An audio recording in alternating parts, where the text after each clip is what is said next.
I'm Jason Turman. This is Power of a Madman's Cheese. And let's talk about Star Wars. Well, actually, let's talk about let's talk about the style of the videos here. Yeah, I know. I've kind of been changing it up a little bit.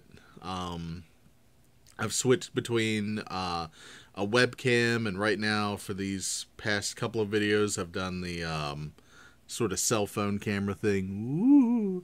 But and it's just because I'm trying to figure out what works better. Sometimes, because with those with some of the films, and I might interchange it, do some of them like this, some of them with the webcam. But the thing with the webcam ones is that I've had a problem with like compression on the videos. Like they get kind of smushed and squished up a little bit, and I don't know. Like I don't really know if I like how they look or the quality of the video that I'm getting from the webcam there. So I don't know, and the quality of the audio too, because it's all to me at least. I mean, maybe it sounds alright to you, and if it does, then that's great. But I don't know. So I'm, like I said, I might switch between stuff. But certainly if you have a particular preference on whichever way I'm doing this, you can let me know in the comments below, or on the Facebook page, or wherever. It don't matter, but just feedback in general is always nice.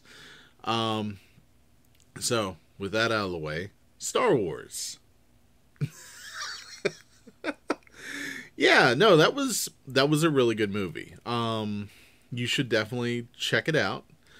It has a kind of a feel like the older trilogy did, and not the same sort of feel and style that the prequels had. Which, you could certainly say they had their own style. I don't know that I'd call all of them bad.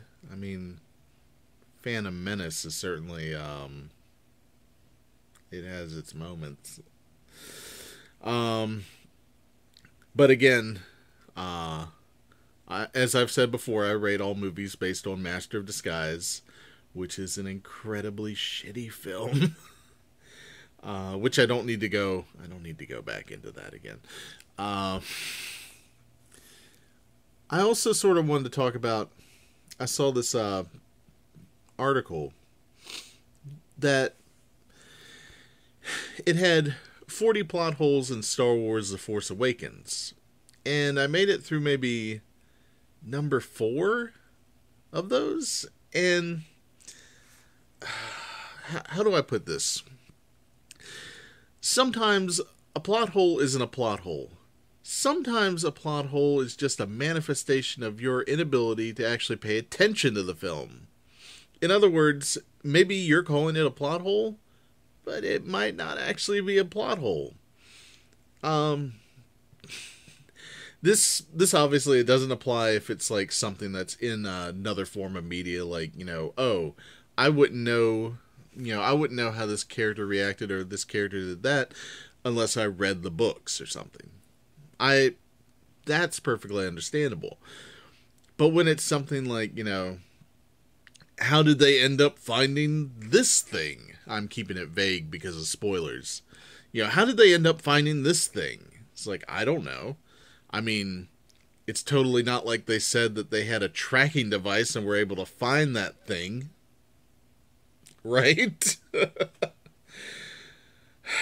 It's sort of, it's little things like that. It's like, when you call it a plot hole, but it's something that the writers at least thought of, because that's a pretty serious accusation there. That makes it sound like that the writers and the director and all the crew and everybody, like, this was a thing that was completely overlooked by them.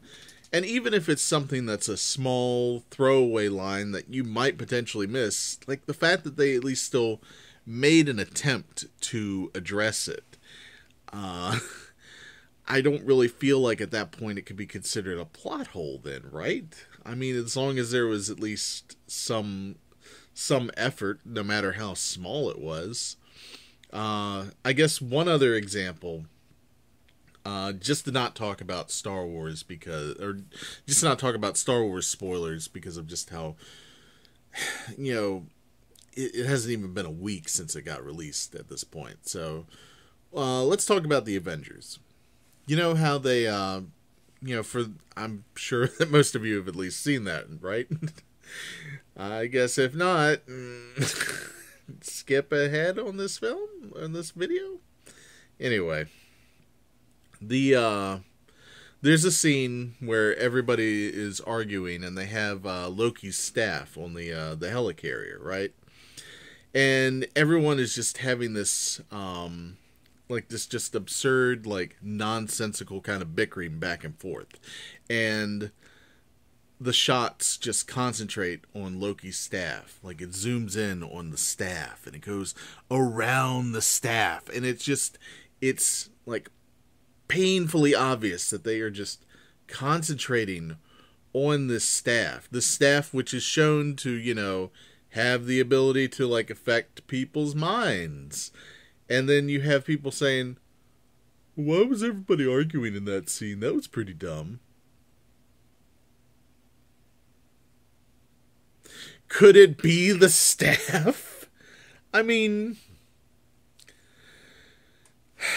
I know it's not something explicitly stated, but does it have to be explicitly stated? I mean, can we still call it a plot hole if it's not explicitly stated, but it's really, emphasized, with that camera movement and that just trying to show it through, not necessarily through words, but through action. I don't know anymore. So, anyway, I guess I'll probably just, I'll leave it there. This is getting a little long anyway at this point. So, to sum it up, plot holes. Be careful of when you call something that, because maybe you just overlooked the thing. And Star Wars: The Force Awakens, go watch it. It is a good movie. You will have a good time, probably, maybe. Like, I mean, I guess there's technically, I think it has like a 95% on Rotten Tomatoes, so I guess there's like a 5% chance that you could be one of those, like, uber nerds. It's like, well, I think it's worse than The Phantom Menace, and I'm going to renounce my Star Wars fandom because of it. Yeah, I've seen that. Anyway, not getting into that. Not opening that not opening that Pandora's box. So, anyway, till next time, space monkeys.